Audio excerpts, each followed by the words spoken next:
There's a nice everybody. Today I have a very old friend, Matthew Pawlowski. Matthew is a legend in so many ways. He's a Catholic business owner, a family man. Matt, how many children you have now, man? 47. No, wait. 47.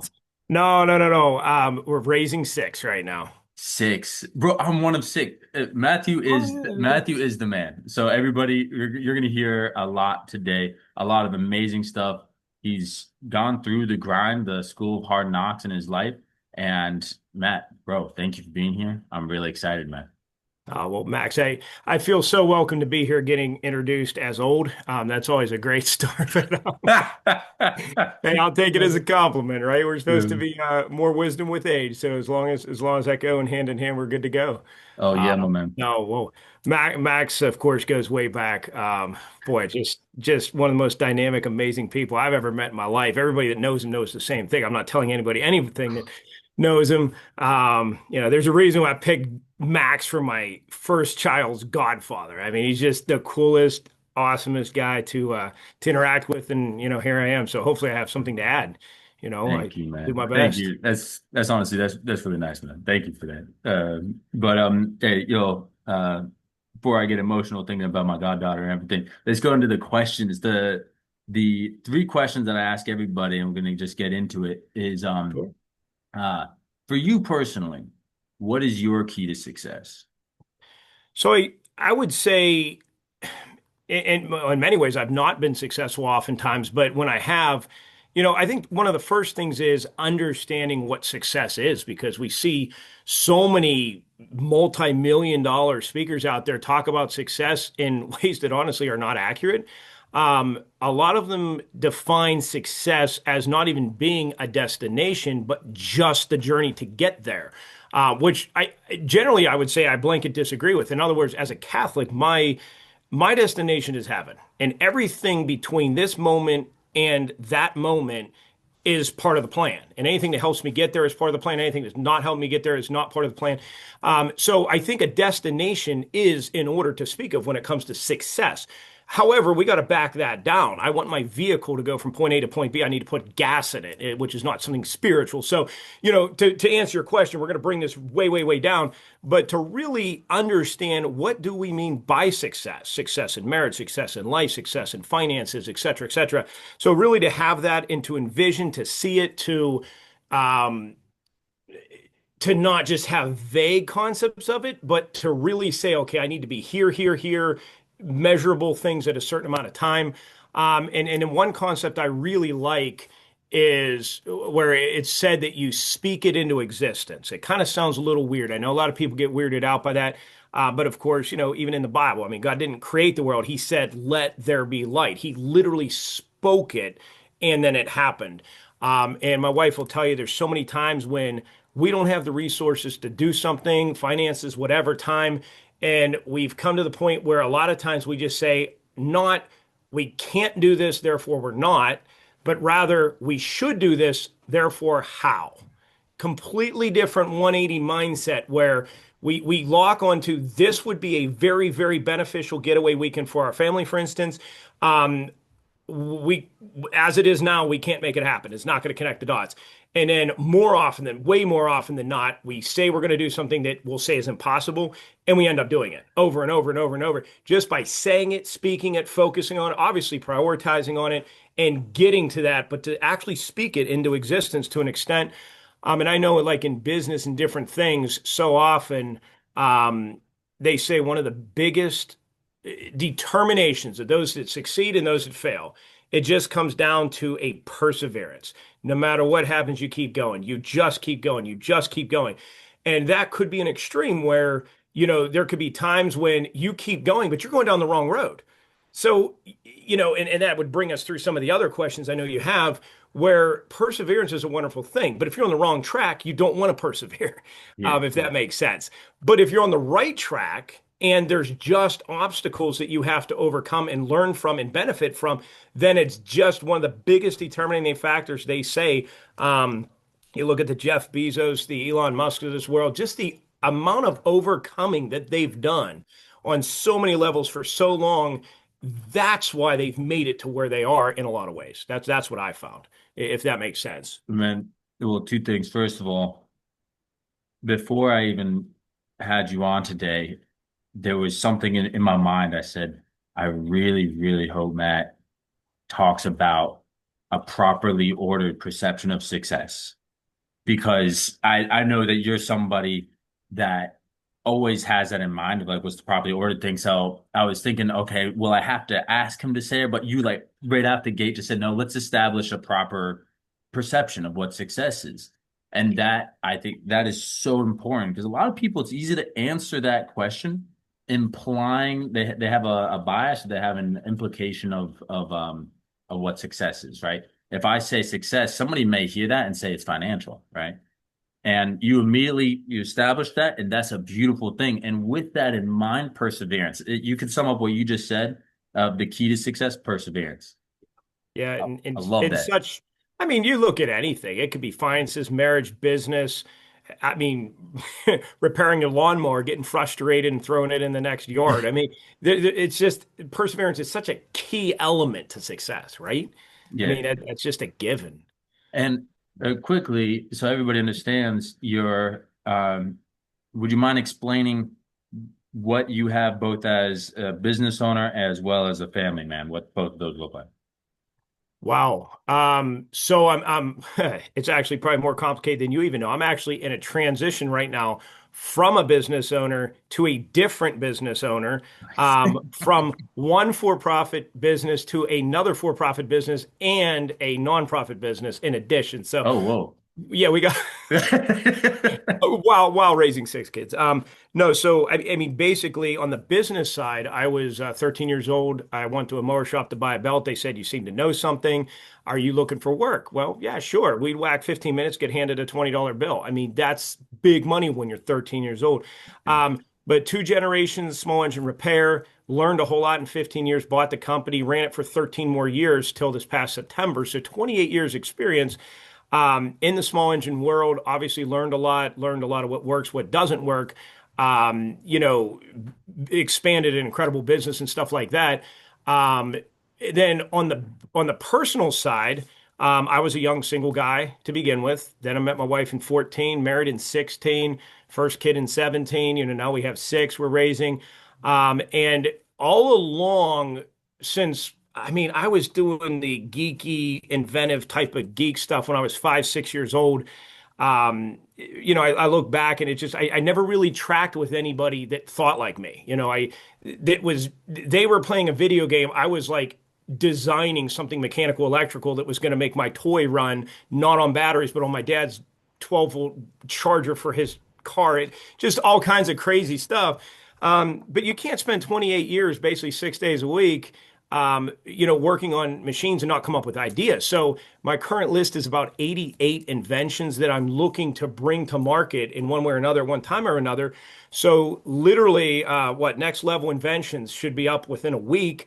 I'm going into that world, talking with companies, possibly leasing ideas, building them myself. You know, a whole different ball game. But riding off the mechanical, electrical experience that I have, going into all different industries, but improvements, innovations. On the nonprofit side, we have a restoreallfamilies.org. So basically, we have a heart, my wife and I, right when we met, before we got married, to basically support couples and families and marriages in that way. So often the problems are there, the solutions are there. So we have a restoreallfamilies.org. That website's up. We're working in that field as well to get the legal off the ground. So kind of for profit to fund the nonprofit and the nonprofit to help people. So that's where our heart is. That's where my experience is going. And I think your question was maybe a little bit more also on the lines of the balance or something like that as well.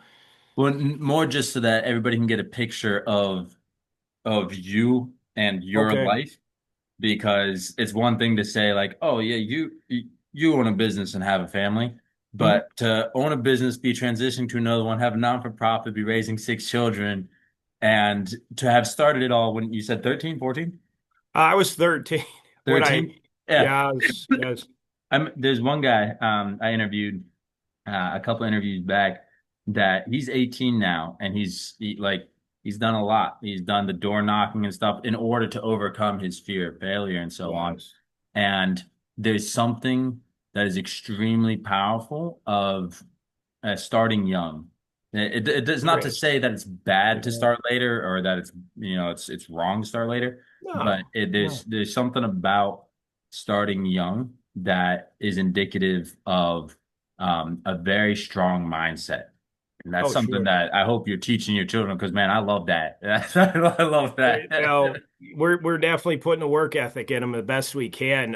Quite simply because we're kind of lazy. We just don't want to do all the work. That's, No, no, it's not exactly that. Even if we could, which we can't, yeah. we want them to grow up with a work ethic, with understanding money, finances, trade-offs. Is this worth it? Save the money, tithe the money, etc. So, in a very big way, trying to really help them along in that way. There's no free ride in our house. There never was, there never will be. Beautiful. Um, you know, it has to be Beautiful. that way. So to make sure we stay on track and keeping with the name of the podcast, which is Falling in Love with Failure, what would you say is your relationship with failure? Yeah, so part of me will just always hate failure, period. Like it's just in my blood to hate failure in any way. I just don't like failing. I'm extremely competitive. I've always been that way. I've done dares for $1 that are just completely insane, but it was $1, it was a dare. And it just drives me. I hate failing. I know people talk about, failing forward, failing fast, failing big, failing in a big way. And it's like, just go out and fail, go out and fail. My brain cannot agree with go out and fail. Now, my brain can agree with go out and do your absolute best. And you're going to fail in a lot of ways along the way, and you have to correct it and correct course and go from there. I mean, I love the analogy of what is it, Apollo 13 and these rockets and stuff. When they're aiming at the moon, it's like 1% of the time they're actually on track. They're literally going left, right, left, right, left, right, left, right. Same thing down a road. Nobody sets that steering wheel and just goes straight down the road. You're always correcting constantly. So, if you're ready to go off the road to the left, you're failing. If you're ready to go off the road to the right, you're failing. So it's a constant correction. And I feel like in life, in relation to failure, that's just a big, big, big part of it. Um, I believe that failure is a huge part of success. So, I don't believe in going out to seek failure. I'm not gung ho on that. It's just an inevitable part of life in different ways. Um, but it's almost like the biggest thing about failure is I've heard it once said, if you don't learn from your own mistakes, you're kind of dumb. That's level one. If you do learn from your mistakes, that's level two. That's smarter. Okay. But learning from other people's mistakes is level three. Uh, So we can learn from our own mistakes, but if we can look at history, I used to hate history with a passion. Got an awesome teacher, loved it.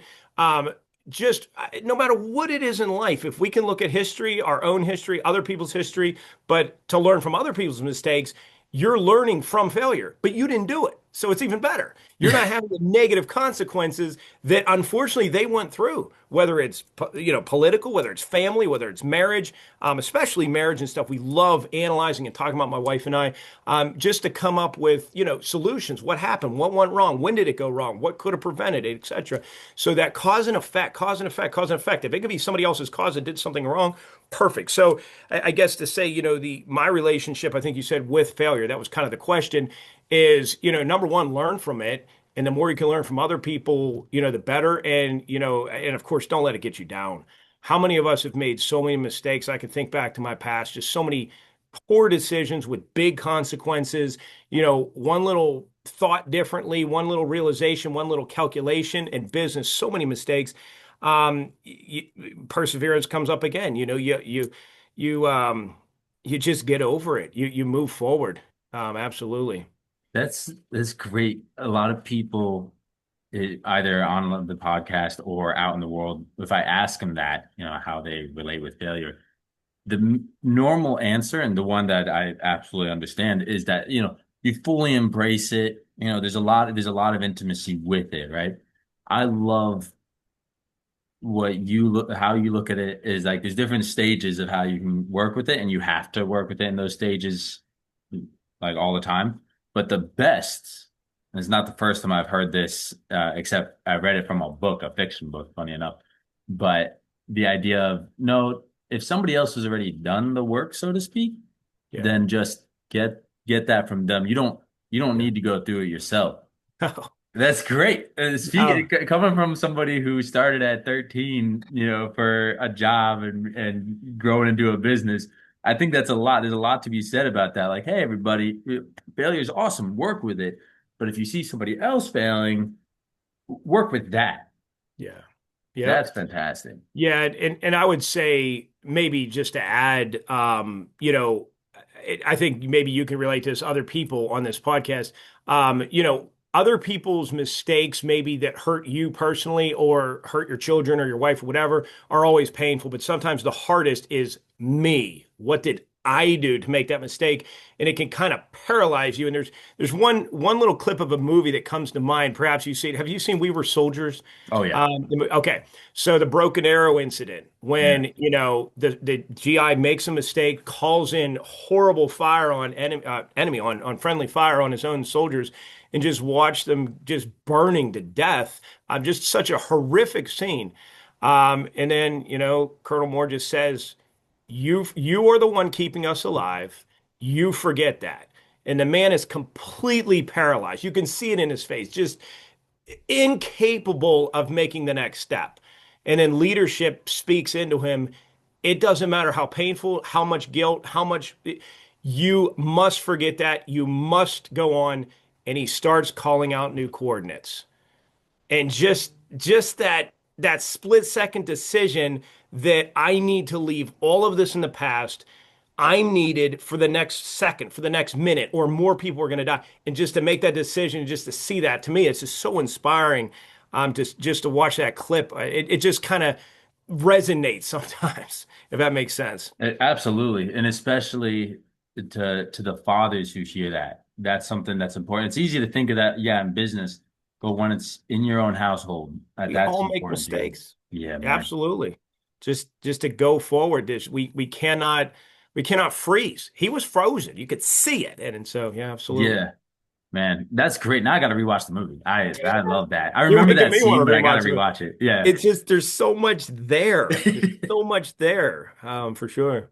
Before we run out of our time, this is Yeah. incredible, man. The final question is to those now they've heard your story a bit. That I know personally there's so much more to it, but like that the chunk of it, a bit of who you are. Um, to those that resonate with you, see Yeah. themselves in you a bit, what would be your advice to them? Go flip burgers for a living? No. Just had to throw that out there. Yeah. Make your life simpler. Hit the lottery, do something. No, looking back, it's like, you look at the mistakes you made and what could have made a difference. I know for me personally, and this is going to sound really elementary and dumb, but prioritizing thinking more, as simple as that sounds, meaning, you know, as somebody once said, don't confuse activity with success, I think it was. So you could be, you can literally dig a ditch, fill it in, dig a ditch, fill it in, dig a ditch, fill it in. You're accomplishing nothing, but you're super busy. You're sweating, you're burning calories, you're giving it your all. And I've definitely been accused and been guilty of exactly that, not the ditch, but you get the point where I'm giving it my all. I've been told by many people, you are the hardest working person I've ever seen. And I don't say that to brag, but I was incredibly dumb by not being, work harder, not or work smarter, not harder, is what they tell me. Just to kind of put that out there that no matter how busy you are, no matter how many hours you've worked, I've done 100 hours in 6 days before, literally. I know it before I got married. Otherwise, I probably still Yeah. wouldn't be married. But, Yeah. I know what it's like to work that hard. Yeah. But if I would have took some time, stepped back, sat down, thought about things, prioritized, strategized for an hour of those 100, I probably could have eliminated 20 and been further ahead. So it's not all about just how much sweat, grime, give it your blood, sweat, and tears. Yes, but do it strategically. Don't do it stupidly. So that's something I would definitely throw out there. I would say optimism, and this kind of goes hand in hand, but optimism is great. I mean, you're an optimistic guy. I am. I'm an eternal optimist. My wife will say almost to a fault, or to a fault, she would say. Um, Optimism doesn't trump math. It doesn't trump physics. It Yeah. doesn't trump reality. So, you speak it into existence, and just to dovetail back to what I was saying before, we speak it into existence, we go down the road, and we'll say 20% of the time we say, okay, prudently, no, we gave it our best shot, we spoke it, we prioritized it, we visioned it, we're not actually going to end up doing this, and we pull the plug. But we are so much further ahead had we not done that. And it just blows her mind because I kind of brought that to the table. I'm going to take credit for that. She is the most incredible wife, and she's brought tons of other, support. So I'm not going to take all the credit. I could go on about her for an hour, but Sure. um, I would say, as a business owner, if somebody out there is a business owner, a father, anything, in one word, lead. Just lead. Your job is to go from point A to point B and take the people with you. I know people that don't lead, they're all over the place. I know people that lead in the wrong way. So dovetailing, lead properly. Um, but you absolutely have to lead. You have to be willing. And this brings me back to our Lord, with the whole you know, talking about Holy Communion, where he said, hey, apostles, are you going to leave? Are you going to leave too? I mean, it was a rhetorical question, but it clearly indicated I am 100% okay with every single one of you walking completely out of this organization and leaving. I will go on. I'm not moving. I'm not negotiating. I'm not talking, um, you know, and it's like you can't exactly do that with your children or your employees, but especially with employees, a lot of times I've been guilty of not taking that stand where this is what we're going to do. No, you're not going to do that. And then, ironically, there were times when I did say, okay, if you don't do such and such, I will fire you immediately. And then they would fall in line, and there was like this calm peace which wasn't there before. It was just that threat where they knew, oh, he's leading, he will take action. I love this saying, and this is with kids and employees. So anybody out there that has kids, anybody out there that has employees, you get what you tolerate. You tolerate in your kids, you get it. You tolerate in your employees, you get it. If you don't tolerate it, you don't get it. It's such a simple concept, but boy, it took me years to learn that, and it's so true. Oh my goodness, is that true? So, and of course, we talked a little bit about success where it matters. In other words, win the battles that are worth winning, lose the battles that aren't worth it. Fight the battles worth winning. They say like with your wife, win the argument. It doesn't help, etc. We don't argue at all, never did, never will, but we disagree. And why do we not argue? Or I try to win an argument because that's not the goal. That's not the point. Our goals are much, much higher than winning an individual argument and making somebody mad. But the same thing in business, the same thing in any kind of relationship. Just, win and focus on winning, where it matters. And, it just goes back to the whole destination or definition of winning. We believe firmly in, what does God have in mind for me? What does He have in mind for my business? What does He have in mind for my family? What does He have in mind for my children? And just to orient everything, they say, give God a blank check. And, we try to do that, but I love the saying, God cannot steer a parked car. And I known people and I've been in that position where it's like, I don't know what to do. I don't know what to do. No, move forward in the best possible direction you need or that and then all of a sudden you're going to get steered to the right or the left. It might be a 90-degree turn. It might be a 180-degree turn. But the point is be moving towards something and be able to get that direction because when you're parked, don't matter if you turn the wheel right or left, you ain't moving anywhere. So, it's that, does that kind of make sense? Absolutely, dude. Absolutely. I think what you just given is something that there's very actionable steps there, which is Hope so. incredible. And part of the thing that a lot of people miss with success, I'm guilty of it. I'm sure you've experienced it, many people do, is that it starts off with the mindset. Like the inception of success is in the mindset. Yes. And it's very easy if you have that mindset to just lay out the pattern and say, yo, this is what we're gonna do. This is how it works. This is how it's gonna go. Mhm. And people they can follow along because you've given them a blueprint, but the ability to make leaders around you is to be able to give that mindset. So that you emphasizing that point of there's these different steps you should stay like you take, like you said, verbalize it, speak the word of it, make direction with it. So But powerful. just focusing, like you said, you're naturally a positive person. And that's Incredible. something that is for a lot of people. I think that if they could be helped with the development of a positive mindset is like Yes. the foundation of the success. And you were born and were raised, excuse me, with this positivity that at 13 years old you were able to start rolling. It's easy for people to think like, oh, if I only had the blueprint. Oh, Everybody can, you can find a blueprint, but you got to get that mindset. So that I yeah. think that there you had a lot of incredible stuff for me listening to you. That was probably some of the most rock solid. I try, and I think what you're saying here is also, was it Henry Ford, whoever said, famous person, whether you think you can or whether you think you can't, you are correct. And it's Oh, just so true. that's so You true. say, I mean, the athlete says, they picture themselves every motion of their body and kicking the ball or throwing the ball, and it's like they just see it happening. They know they can do it. They've done it 1,000 times in practice. When they know they can do it, they do it. And when they say, I can't do this, I can't do this, what are they going to hit a 3 point? No. So it's just that whether you think you can or whether you think you can't. And, of all the books and stuff I've read, just that you can program your subconscious mind, that positivity, that reinforcement, that focus, that pro word say, that is subconscious. That feeds your conscious. You can't control your emotions. You can't feed your conscious necessarily, but you can absolutely feed the subconscious all the time, and that will feed the conscious, and the conscious makes things happen. So just, trying to remember that, I find it very helpful. That's amazing, dude. Matt, thank you so much for sharing that for everybody today. I We're hope gonna it end the helps. recording. Everybody, I hope you enjoyed this. This man is legend. He won't admit it. I'm gonna say it because I love this man. He's one of my brothers.